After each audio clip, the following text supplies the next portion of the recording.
Hey guys, today I'll be making a prediction that I have never made before, and that is one between Bernie Sanders and Donald Trump, this time for the 2024 presidential election. And this comes after there has been increased speculation of a potential run for Bernie Sanders in 2024. As you can see, there have been many articles that have been released saying that Sanders is reportedly open to running for the White House for a third time after 2016 and 2020 if Joe Biden opts out. So Bernie Sanders is very likely not going to challenge Joe Biden. If Joe Biden is running for re-election, it would not make sense for him to challenge the party's incumbent president. And Bernie Sanders, even though he is an independent, he will probably support Joe Biden if Joe Biden runs for re-election like he did, like Bernie Sanders supported Biden in 2020. In the 2020 primary, of course, Bernie Sanders came in second place.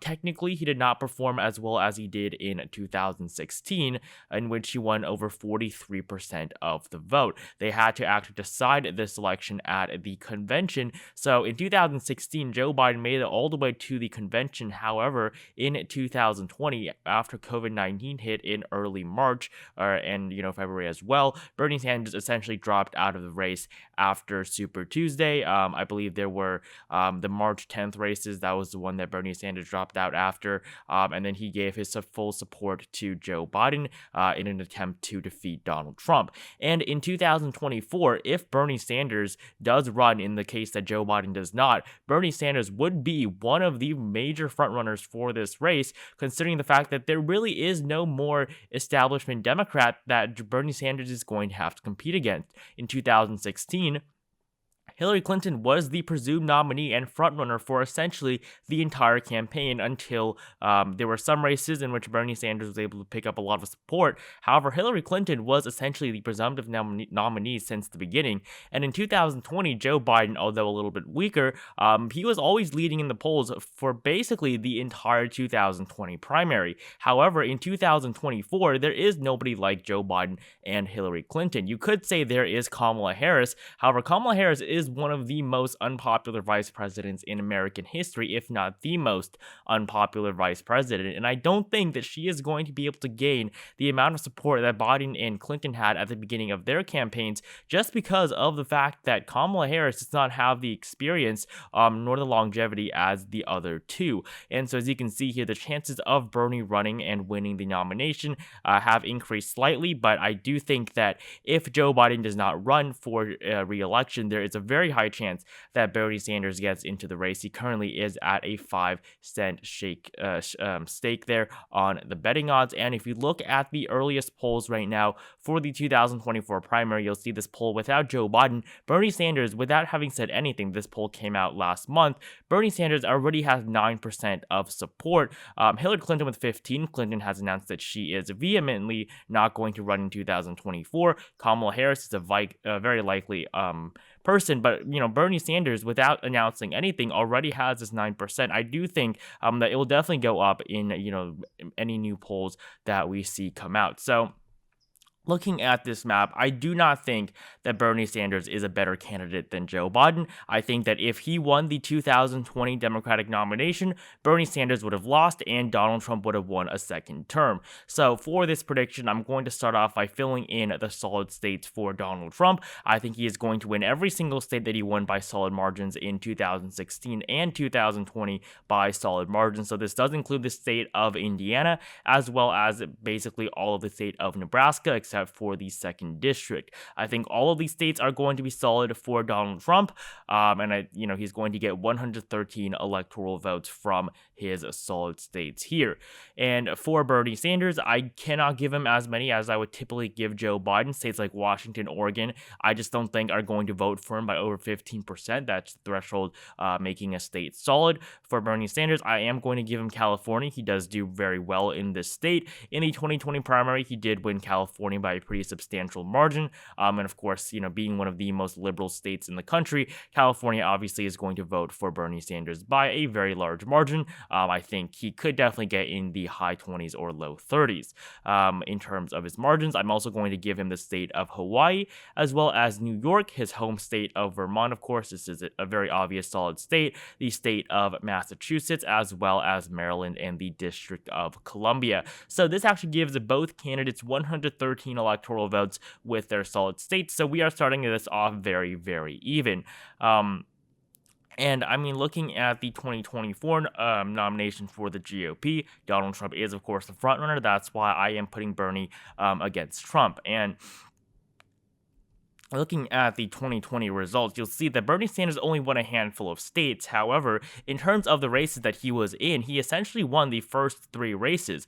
Pete Buttigieg did get more delegates from the Iowa caucuses. However, Bernie Sanders won the popular vote in all 3 of the first 4 races. These February races are typically the most important. So Bernie Sanders was at a very, very strong position and had a very high chance at winning the Democratic nomination. It was not until South Carolina and Super Tuesday that Joe Biden was able to gain back that momentum that he had essentially been losing throughout the entire campaign. So I think Bernie Sanders in 2024 would be a very viable candidate to win the Democratic nomination. However, to win the presidency, it is a lot harder. You will have to win over those moderate voters that are typically not going to vote in those Democratic primaries. So I think Bernie Sanders can definitely get the far left to come out for him, but in terms of getting centrists and moderates out like Joe Biden was able to, I think that is going to be the struggle here for Bernie Sanders.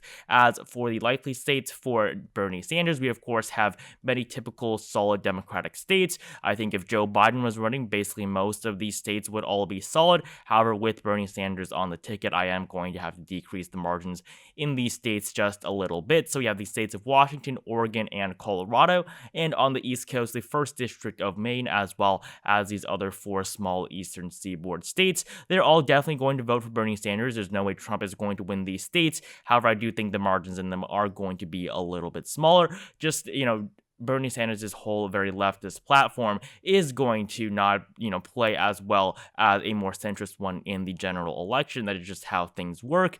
It will be very difficult for voters in the middle to swing over to Bernie Sanders. Many may just not vote or consider voting for Trump, who is much more to the center.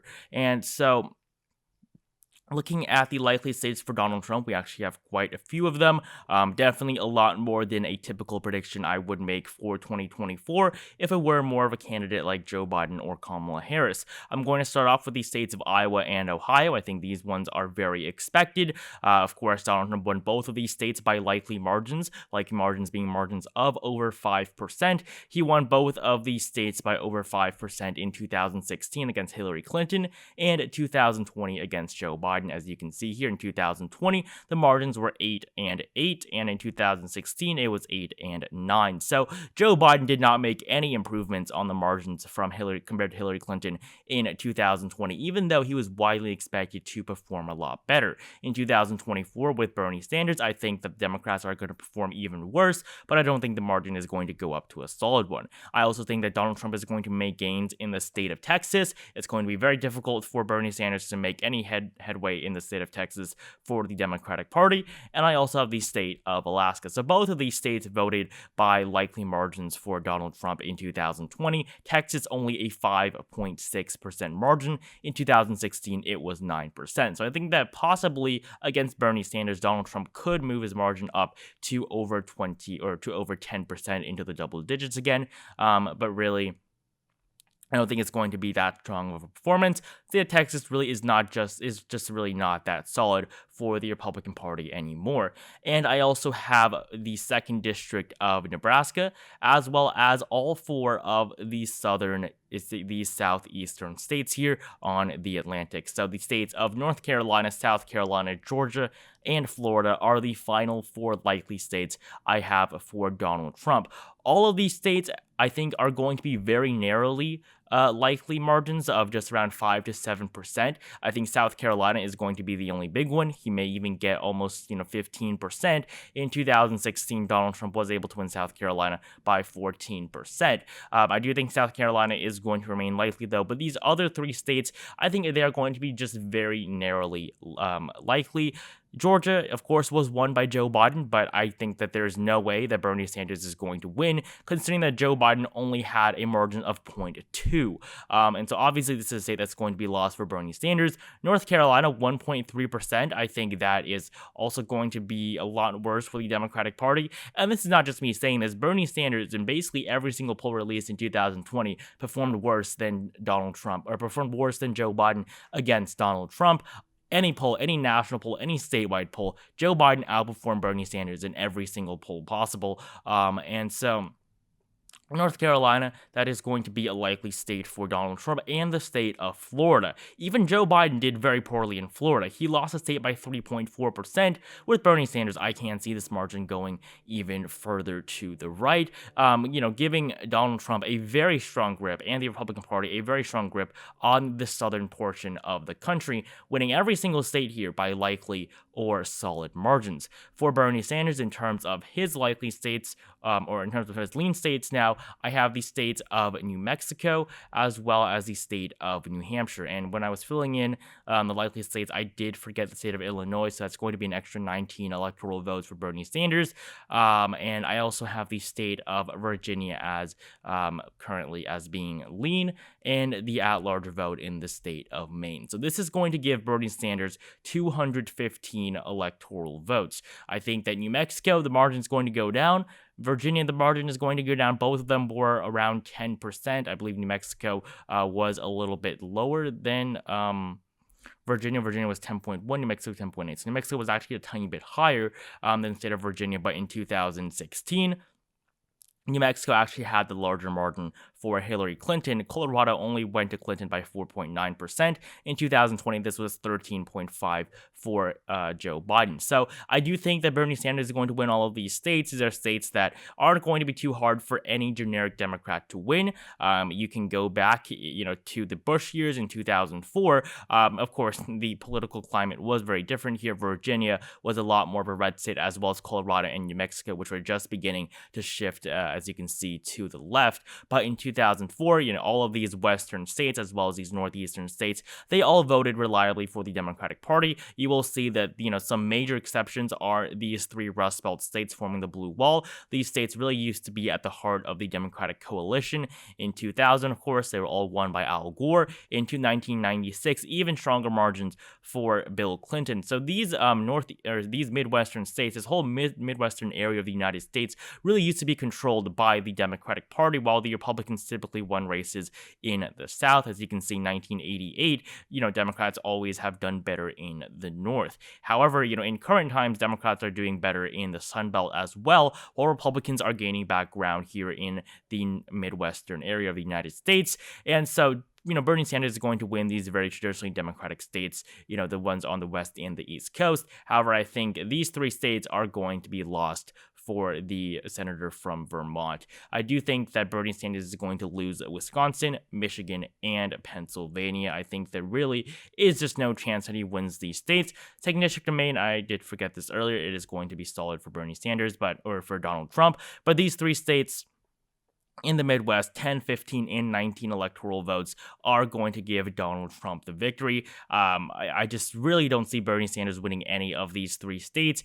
Hillary Clinton lost all of them. And Hillary Clinton may not have been the best candidate, but Hillary Clinton was a lot more appealing to moderate voters. Of course, moderate voters did not vote for her, but I don't think Bernie Sanders is going to do any better than Hillary Clinton. And, if you want to compare to Joe Biden as well, Joe Biden, who was a much better nominee than Bernie Sanders, barely won these three Midwestern states. 0.63 in Wisconsin, 2.8 in Michigan, 1.2 in Pennsylvania. So I think the margins are going to be around, 3 to 5% in these states. Pretty strong victories for Donald Trump, especially for a Republican. Before 2016, these states had not been won by a Republican since the 1980s. And I'm also going to give Donald Trump the state of Arizona and its 11 electoral votes. He is, of course, going to flip the state back following the very narrow victory of Joe Biden here, who won it by 0.3%. And so we have two final states on this map, the states of Minnesota and Nevada. These are obviously going to be tilt for either Sanders or Trump. In the state of Nevada, Democrats have won this in the last couple of elections. The last time that a Republican won Nevada was in 2004 with the re-election of George W. Bush. In 2008, Barack Obama was able to win this state by almost 13% against John McCain. However, in 2012, the margin was basically cut in half. In 2016, even further to 2.4, and this margin remained in 2020. I do think that against Donald Trump, Bernie Sanders is going to lose the state of Nevada, so that is going to be 6 additional electoral votes for Donald Trump. And here in the state of Minnesota in 2016, Hillary Clinton almost lost this state. She only won it by 1.5%.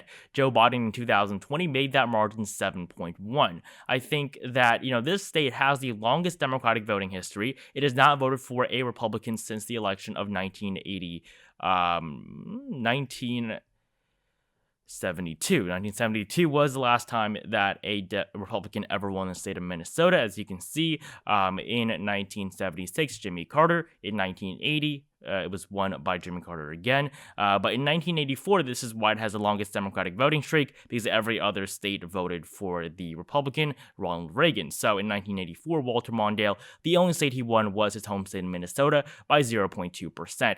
And so since then, the state of Minnesota has always voted blue, although it has not always been the most solid Democratic state, as we saw in 2016. So I am going to give Bernie Sanders still the state of Minnesota. I do think he is going to continue to carry it for the Democratic Party, but of course at a very small margin, tilt being margins of less than 1%, and lean being margins of 1 to 5%. So this gives Bernie Sanders 225 electoral votes to Donald Trump at 313. I do think that him running again is obviously a very strong possibility. If Joe Biden opts out, but currently, I do not believe Joe Biden is going to opt out of 2024, at least not unless he has some major health issues. I don't think his unpopularity is going to make him opt out. Presidents, in this time are going to be unpopular just in general. People are not happy with their leaders, so I do not think that his approval rating is going to have too much to do with whether or not he drops out, unless it gets, really very low. But I think that Joe Biden, if he does opt out, Bernie Sanders will be one of the major frontrunners for 2024, and this report was because of a memo that was released showing that Sanders was open to a potential run in 2024, and Bernie Sanders allowed this memo to be put out. So that means that Bernie Sanders does want people to know that he will be a contender in a potential 2024 Democratic primary without Joe Biden. So thank you guys so much for watching this video. Make sure you like it down below if you enjoyed it. Comment down below how you feel about my projections here, which categorizations do you guys disagree with, and why. Subscribe to my channel if you haven't. Like this video if you enjoyed it. Thank you guys again so much for watching, and I will see you guys in the next one.